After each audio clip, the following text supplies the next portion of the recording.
There we go. Okay, great.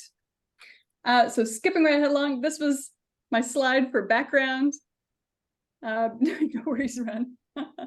This picture on the left was from 100 years ago. This was the whale watching crew that I used to roll with. And when I was taking, one of the things I loved about photography on the ocean was birds.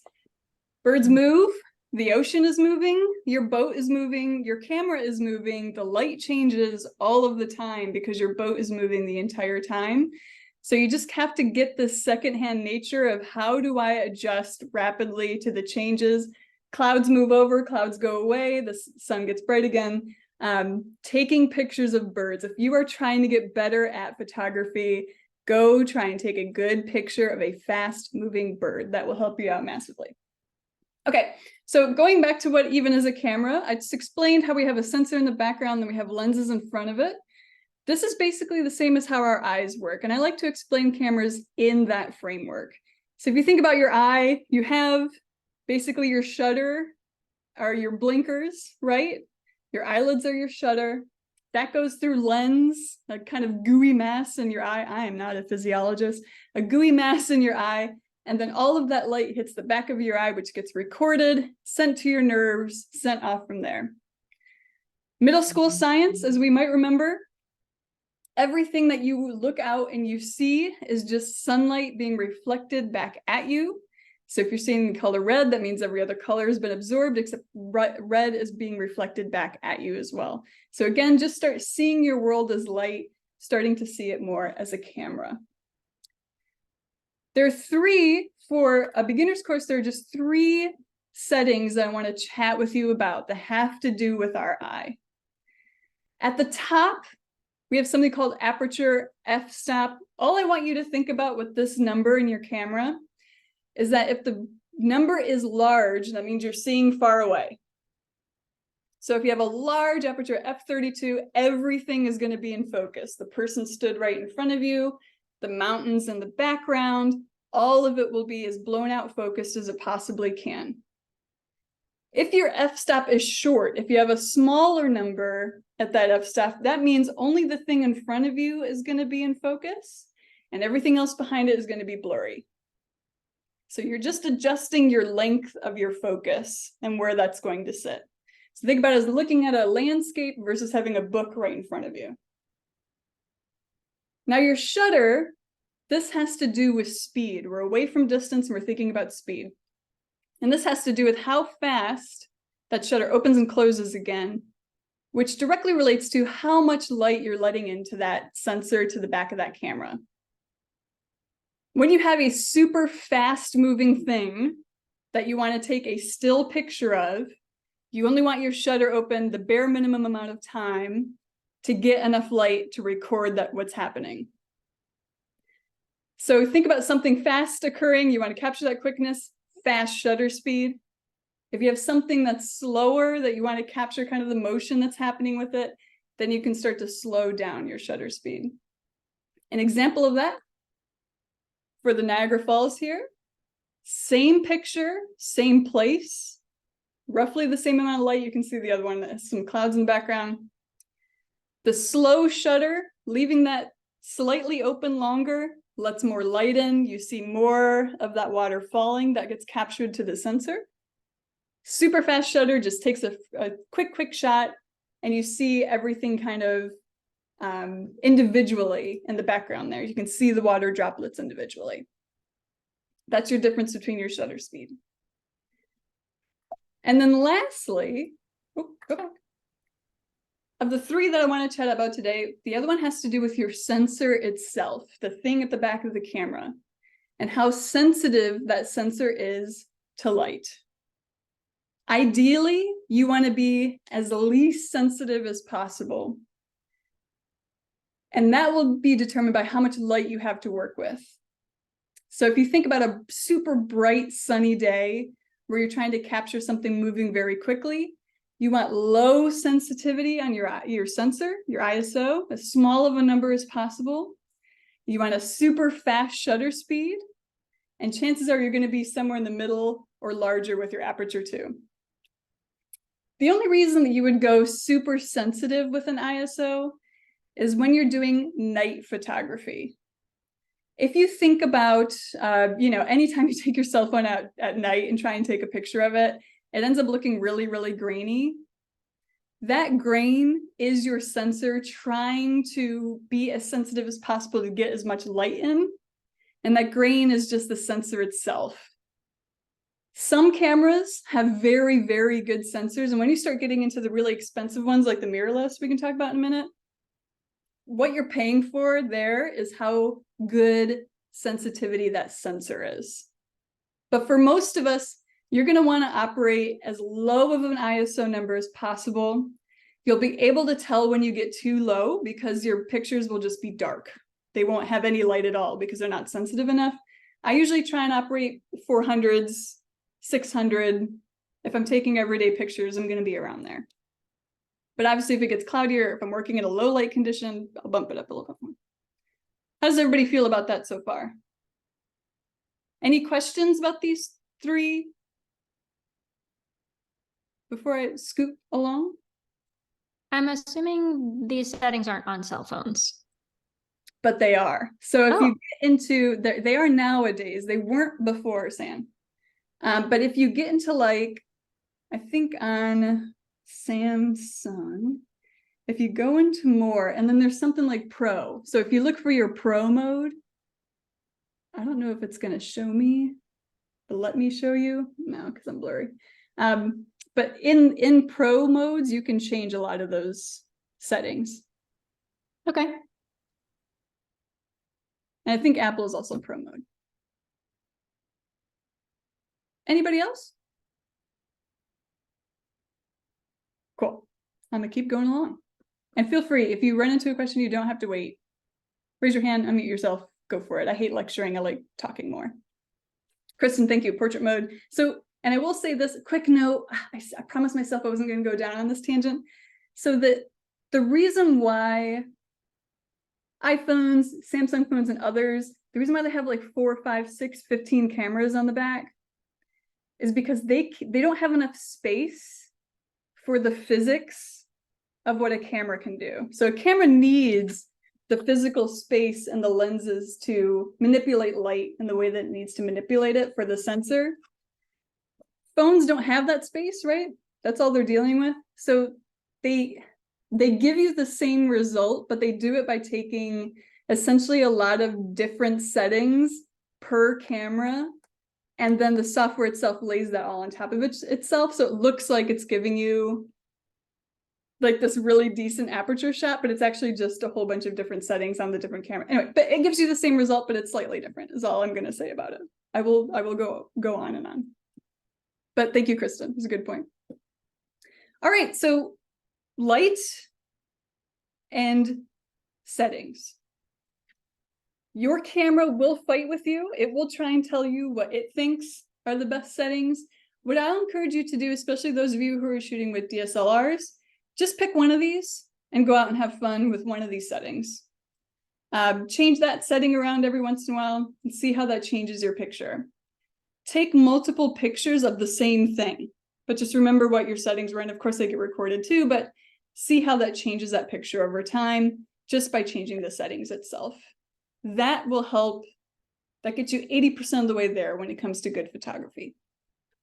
Okay, now how do we actually physically in the space take pictures? And first I'm going to get on a soapbox a little bit. And the first thing I want to chat about when it comes to good photography is perspective. Oops, here we go. Perspective, or where you are in relation to your subject, has kind of been ruined by cell phones. And let me explain to you why that is. If you take your phone, if you have it in front of you and you go to take a picture, all of us are going to be taking a picture between like 5 feet and 6 feet, right? We're all going to be stood like this. So basically every photo that exists on the planet right now on social media, 99% of them are taken from this perspective, between 5 feet and 6 feet, and that's it, shooting straight out. What I want to encourage you to do is to break out of that box and get yourself somewhere outside of that perspective to give you a totally different take on what that picture could look like. Again, if we thought about if we were stood in front of this road and we wanted to take a picture of it, if we just did it with our cell phones, we'd have that 30 of us would take the exact same photo. But getting here on top of it, or maybe getting low to the bottom of it, getting down onto the concrete, it's like there are lots of different perspectives that you could do here. Oh, good. Thanks, Amanda. So try and break yourself out of that cell phone box where we take a lot of our pictures and find a different way to get into that perspective. And I'll explain a little bit more about that a little bit later on. First, I want to cover a few more other things too. So 1, consider your perspective. 2, and this is something that you'll see in your cameras. Most cameras have a setting where you can enable or disable a grid. This you can also have on your cell phones too, where they give you this grid. And you may wonder, well, what the heck, what am I using this thing for? This is to help you set up a picture that follows the rule of thirds. And the rule of thirds is that your subject is sitting either in the first kind of crosshairs or the second kind of crosshairs, and that you're never really taking a picture of a subject right in the middle, with the exception of framed or symmetrical purposeful shots. So if you take a look at this picture, the butterfly coming out of its chrysalis, it's lovely set up where it's on the second of the 2/3. It's taking up that whole bit of the frame, and their choice to sit it on the right-hand side has to do with the direction of that branch. So we see the branch taking us out of the picture, but our subject is over there on the 2/3. Another example of that, really like this dog picture. Again, following the rules of 2/3, we've got our dog on our right-hand side. And you might be asking yourself, well, how do I figure out where I should put that negative space of the rest of the frame? Let your subject determine that. This dog is looking out towards the left, so we would want to keep that negative space out towards the left as well, following those same principles. It gives us a little bit more better perspective of what our subject is in space. So keep the rule of 2/3 in mind too. Of course, like all things, there is an exception here. That has to do with symmetrical things. Here we break the rule of 2/3 and we stick straight down the middle of our frame because we want to drive home the fact that this thing is symmetrical. The symmetry is actually the subject along with whatever the thing is that we're taking a picture of. So symmetry and balance are kind of our exceptions here. Something that I love to do, and this is one of my photos, is framing our subjects. Find a frame somewhere outside of whoever it is that you're taking a picture of. In this case, number 1, me and my camera were about 6 inches from the ground. So we're this is Elsa Youngstead, I'm way below Elsa, shooting up. I have, I think these are squash. Oh, I'm gonna get it wrong. I think these are squash. Somebody can correct me in the, in the chat here who knows botany better. But the leaves are coming in and framing too. I've also set my aperture, my f-stop, to be exactly where she's at. So you see the leaves in front are blurred out, leaves behind are blurred out. It's just her. That is the focal point. And I'm also trying to play with light here. Light can be really tricky. This was like a 95-degree day in the middle of the summer, in the middle of the day as well. But I tried to do more to focus on the shadow itself and set my sensor super low so that the light wouldn't blow out the rest of that shot.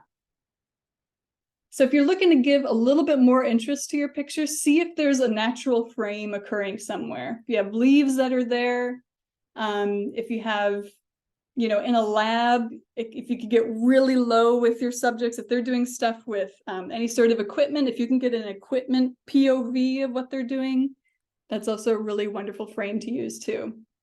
We're actually surrounded by frames. Just see if you can find them. And also don't be afraid. Elsa is great at it because she knows me at this stage, but don't be afraid to be like, no, like, wait, do that again. Let me get that picture one more time. Most of your researchers will play along with that too. Another good picture framing, again, taking advantage. I think plants are a really easy one outside. finding those frames can give you a much nicer perspective. And even this is a cell phone shot, but it's got a really nice frame, so I'll give it a pass. Okay, perspective framing, leading lines. So something else that we can create a lot of interest in our pictures and they can take us somewhere. Around NC State, a very easy leading line that we have on campus is all the brick that's everywhere. Brick makes a natural leading line. We have lots of great walkways too, great leading lines, rows of trees. Here you can see, I mean, it's obviously a really gorgeous photo, but as a wonderful leading line too. We're also, if you notice, taking advantage of the rule of thirds here. We're over on the left-hand side of the frame. We're taking up those crosshairs and we're letting the sunset take the rest of the negative space here. And a really good sensor picture too. So points all around, but pay attention to any sort of leading lines, especially if you're taking a picture like portrait photos. If there's something that is zoning in, if there's a pinnacle happening with either brick or anything else that's kind of drawing your eye somewhere, put your subject right in the middle of that, because that will take that person's eye straight to that subject. So pay attention, see if you can spot any leading lines. My warning, but also opportunity for creativity, has to do with paying attention to your background as well.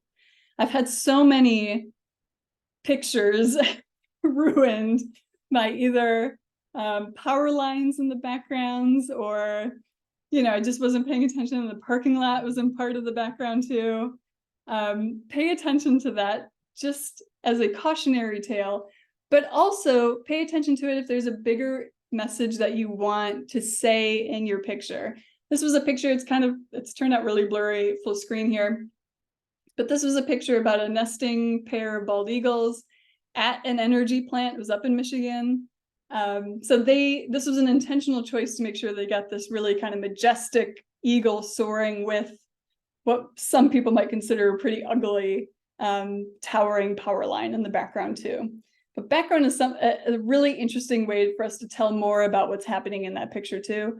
Last night I saw Nat Geo just had a whole load of pictures published, and there was a really incredible one that was a gorgeous kind of framed lake area, but it had the coal power station in the background.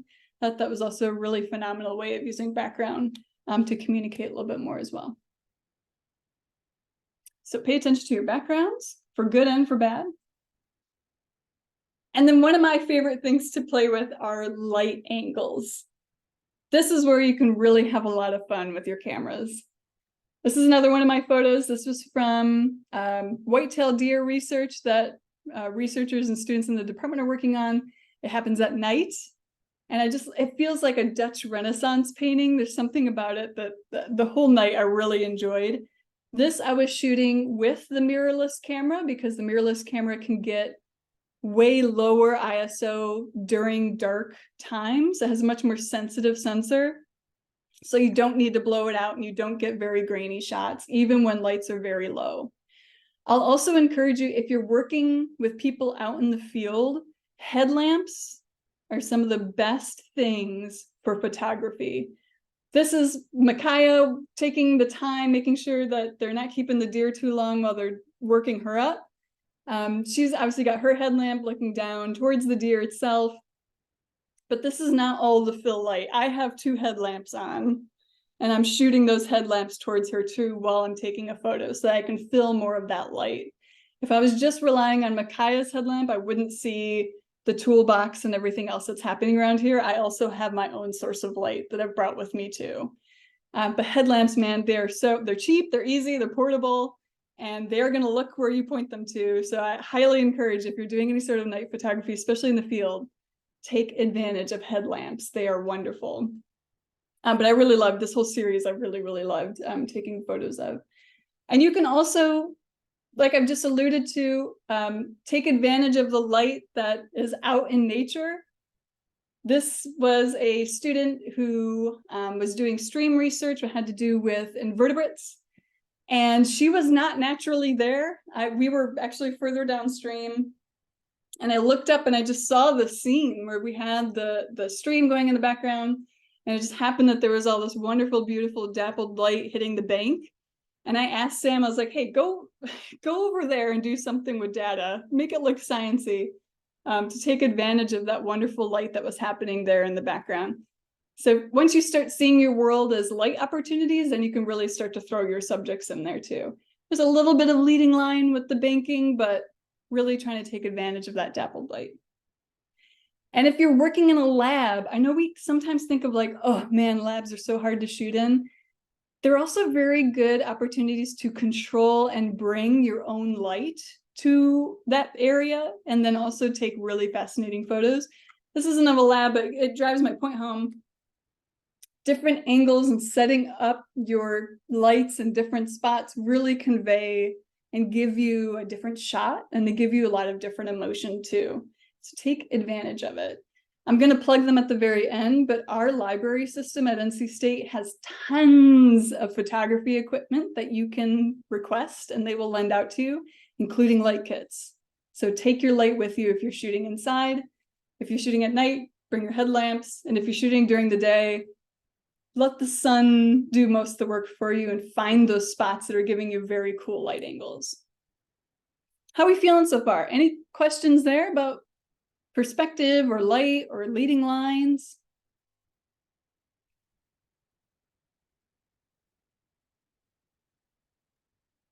Michelle, I had a question. Yeah. With regards to shooting in a lab setting.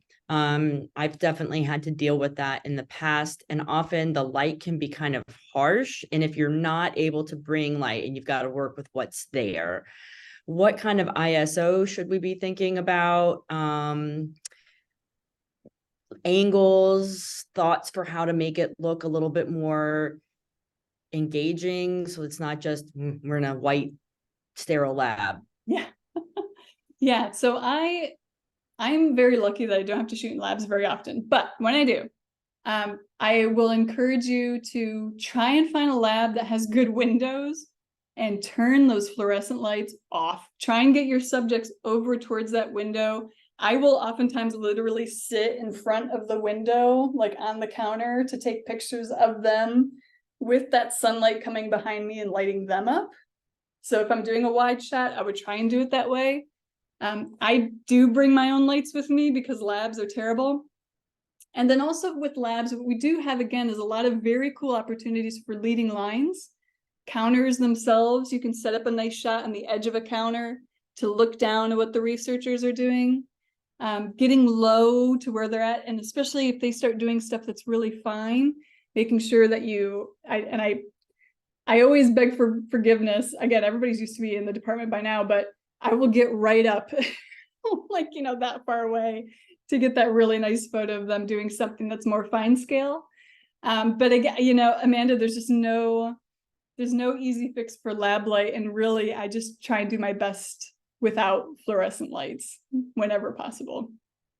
That's a great tip about turning those fluorescents off. I will try to do that the next time I'm in a lab. Yeah. And you'd be surprised at how much actual light is there without those lights on. Yeah, and the camera will try and do it better. Yeah, and Keyshawn, yeah, I totally hear you too.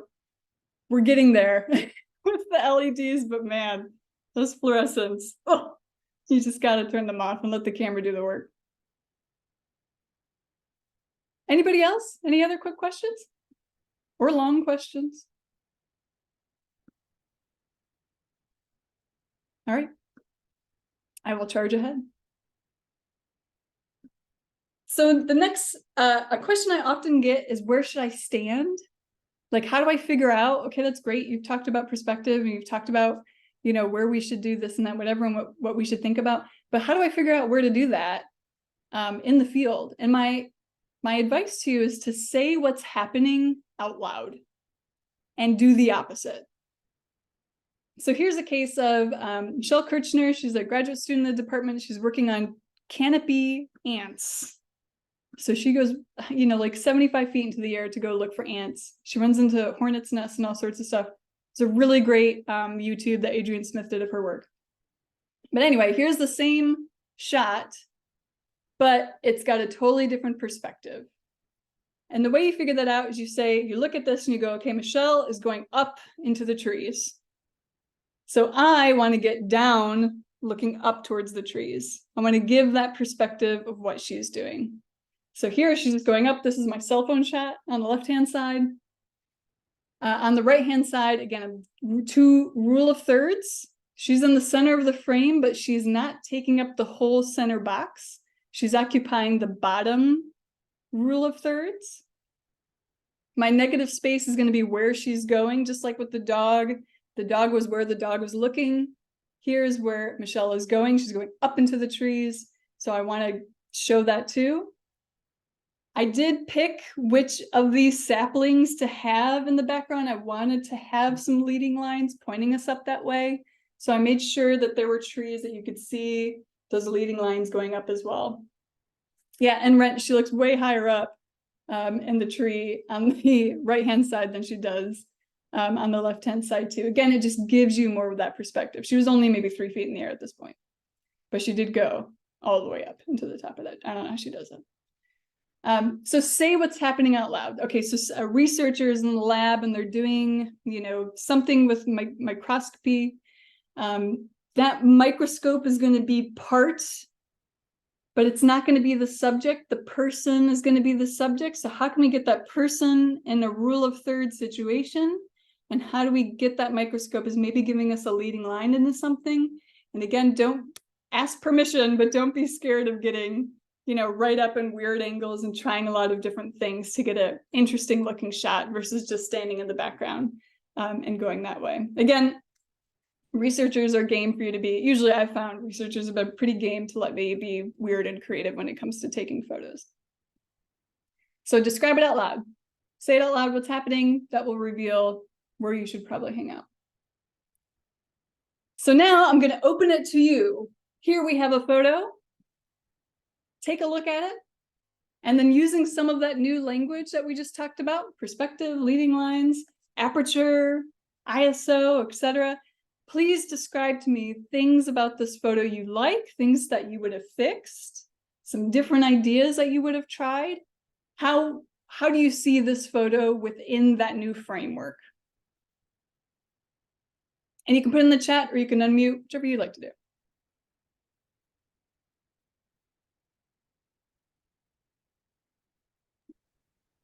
There's a good leading line with the road. Yeah, wonderful leading line with the road. It's great. Roads are wonderful for that. What else do you see?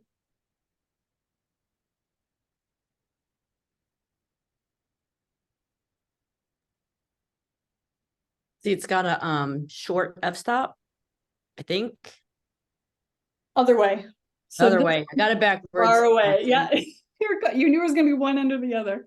But it's far away because we've got everything in front of us is in focus and the mountain and everything in the background is in focus too. So that f-stop is a large number because it's capturing everything. But yes, wonderful use of aperture here. What else do you see? The power lines and the clouds. Yeah, the power lines. I don't know if I would have. It's it's subjective, right? It's all in the eye of the beholder. I would have maybe shot a little bit more away from them. I don't know, but then you're losing the road potentially. I think I probably would have driven up to that curve a little bit just so I could have the power lines in the background, so I wouldn't see them. They would have been behind me. But the power lines are there. And then, yeah, beautiful clouds. And I can tell you can see that this is a pretty bright day. So I'm also assuming that their ISO is way down so that they can still capture what's happening with those clouds without the white of those clouds just absolutely beaming the sensor to death.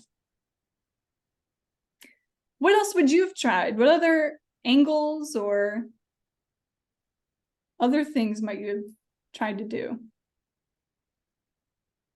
And maybe would have gotten lower so that the road was maybe more at the level of the camera going up to the mountain. I totally agree. Yeah, I would have gotten down on that asphalt to get more of a different angle. Because here we're still kind of in the cell phone box. Yeah, I would have tried that too. What about time of day? Do we have to shoot it right now?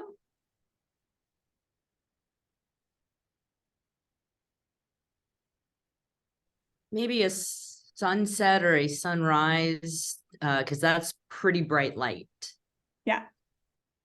Yeah, if we have the ability to come back to a location, which at work we have the opportunity to check out locations during different parts of the day to see where the light's hitting, maybe there's a more optimal time to take this picture that the light would have looked a little bit different. What else? Anything else?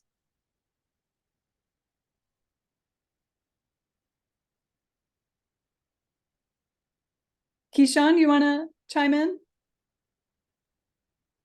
Well, it's actually a nice rule of thirds too that we haven't touched on, and it's what's really nice about it. You do have the leading lines from the road, but also the road is in alignment with the peak of the mountain, so you still have the left third of your frame, and you could even possibly and subjectively argue that the power lines are enhancing that leading line too, just because they're moving in the same direction. And then yeah, majority of the framing is still on the right, so you still kind of get that grandeur of the mountainside and the range and such. And additionally, like what's nice about the clouds, I feel like with this is that we have this vertical alignment with the road leading up to the peak of the mountain, but then the clouds are providing a different orientation and such. And I totally agree with Sam. Playing with your horizon is really clutch. And so getting lower to the asphalt and probably making that road will feel bigger and everything and provide a little bit of texture. But additionally, it will probably make that mountain have a little more of a grandeur feel to it too. Yeah. Wonderful. Thank you. Yeah, and I like the clouds also give us sometimes mountains and other like really large things. It's hard to capture how big they actually are in pictures. Waves are another big problem. It doesn't matter how big of a sea you're in. If you take a picture of it, it looks so small. And I think that these clouds also give a good signal about how high, what elevation we're talking about here. It's tall. Cool. All right. So I'm going to jump into some of your questions. Oh, we were way early. Okay, good. Because I have to leave right at 10:55 or Kristen's going to get me in trouble. Oh, who's not here anymore because she's gone to, oh, wait, she's here. Okay, good.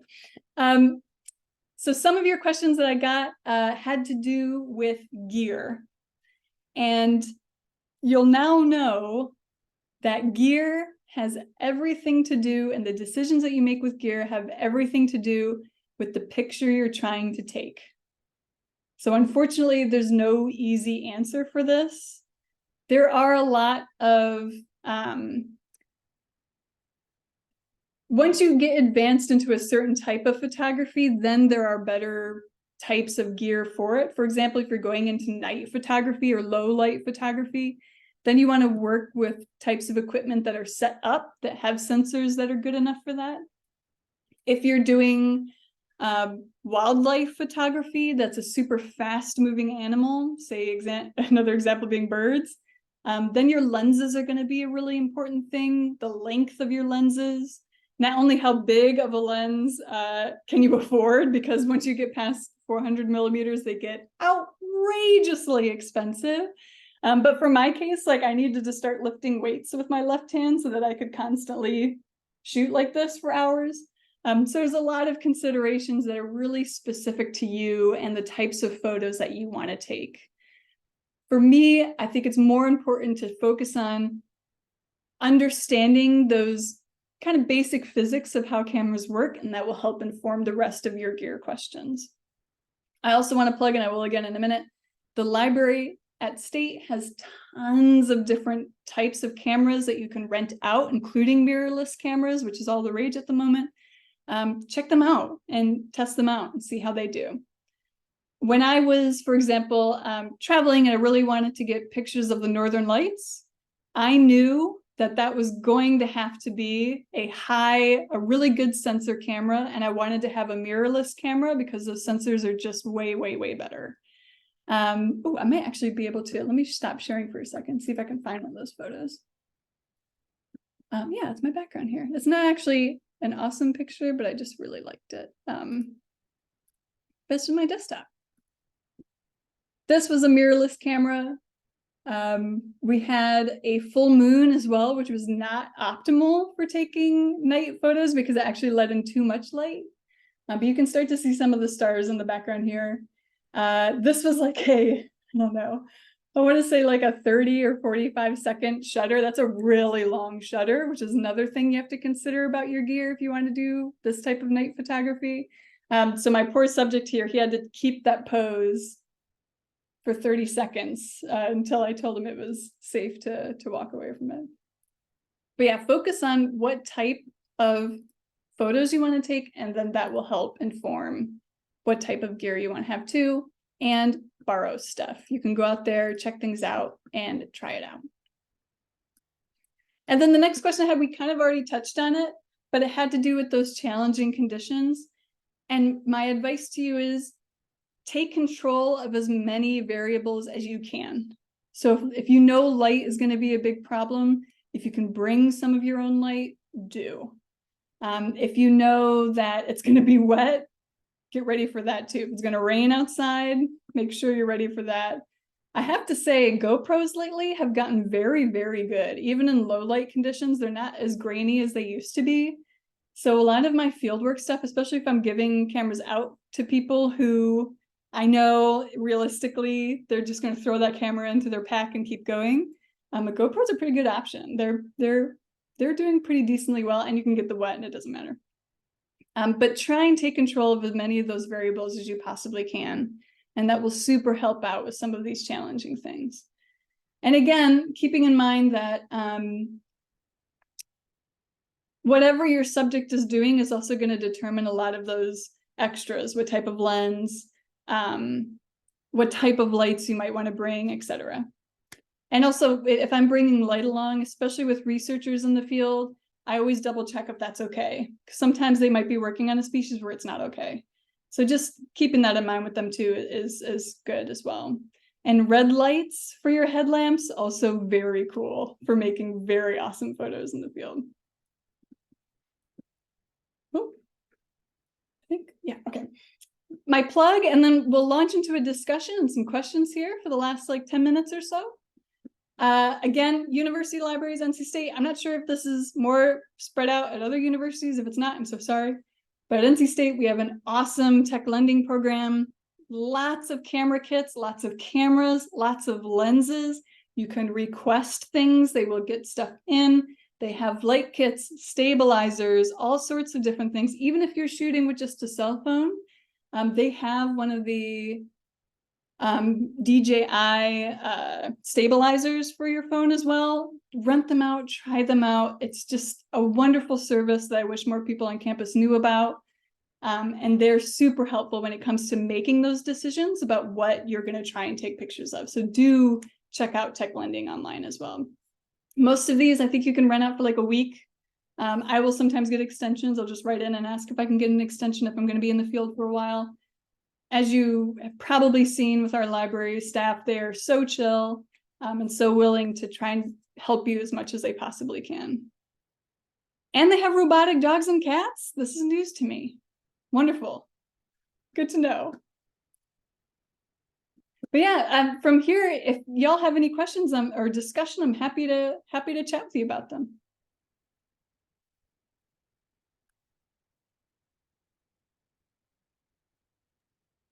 I have a question. Do you prefer constant or flash as far as providing supplemental lighting? I do constant.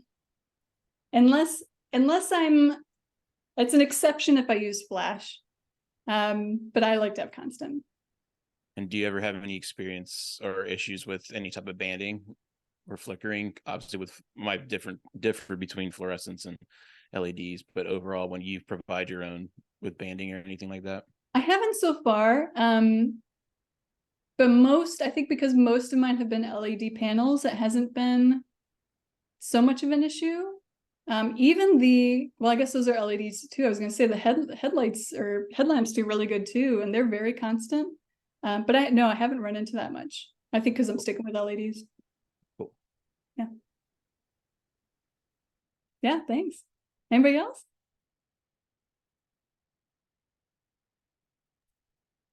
I don't really know how to ask this question, but like in terms of working with people to get candid stuff of them in the field or in the lab, like I guess I don't have a lot of experience working with like human subjects. I don't really have much experience at all, but do you have any tips on making them feel comfortable or making you feel comfortable shooting subjects and having it feel authentic? Yeah. Yeah. So the first thing that I make sure everybody knows is, one, I'm super grateful for them to let me come out into the field. Number one. Number two, I'm going to stay completely out of your way. And if I'm in your way for any reason, tell me to move. I will move. No problem. Three, I work for the same department that you do, so I obviously want to make you look very good. I'm probably going to take some dumpy photos of you. I'm not going to use any of them because that defeats both of our purposes. And then I always give them and share with them a folder of the photos that I've taken, a selected, not all of them, but like 30 photos that I've taken so that they can use, and also make it clear to them that they can use them however they want to, whenever they want to. As far as I'm concerned, when I take pictures for work, my time's bought and paid for, so they can use them, anywhere. I'm not freelancing as a photographer or anything like that for that type of shooting. So just making sure that they understand that they're fully in control, and your job being out there is to make them look as good as possible, helps release the nerves about, looking stupid on a photo or something like that. And then when it comes to letting people, chill out a little bit, what I like to do is when I'm in the field, say for example, with the white-tailed deer folks, I went out to the field with them and I said, okay, I'm just going to watch you do this the first time. And then the second time I'm going to take pictures. So the first time they did their workup, I saw how it worked. I saw where the light hit. And then the second time I knew exactly where I wanted to go and the types of pictures I wanted to take. So I was, one, a lot more efficient for myself. But two, I was staying out of their way too. So I could get what I wanted and knew that I wouldn't be too much in the way for them. So if you have that opportunity, we don't always in the field have a second chance. But if you do have that second chance opportunity, let them do their thing first. And then you can see where you're going to be. It's super useful too. But yeah, people just, because I've done this a lot in my department, they're just used to me being out there. They've also seen the return that they get for having me out in the field. A lot of my photos they have used in lots of different avenues. When news publications have come out to them, they have media that they can give. That's a super powerful thing. And students, especially, I prioritize students to try and get as many photos of them in the field as possible. Because that's just, it's so important. And we don't have any pictures of us in graduate school doing our thing. So it's nice to be able to provide them that too. But yeah, just letting them know they're fully in control and you're just out there to make them look good. Thanks, that's helpful. Mm-hmm. Anybody else? We've got about 4 minutes left and then I've got to bounce. Dying questions? Well, I'm very easy to find. I will throw my email into the chat as well. If you have any questions, feel free to reach out. And again, go check out the library. Great people. They will totally help you out with tech information. And this is just their cameras. They have all sorts of other equipment there too. So, and they have camera traps too, which is fascinating. So check it out. Michelle, thank you so much for taking the time today to do this CALS communications workshop. I think we've all learned a lot about the science of photography, and I'm sure some of us will be pinging you very soon to pick your brain more about how we can do better taking photos. Yeah, absolutely. And I'll say this too. With all skills, you have to be really bad at it first.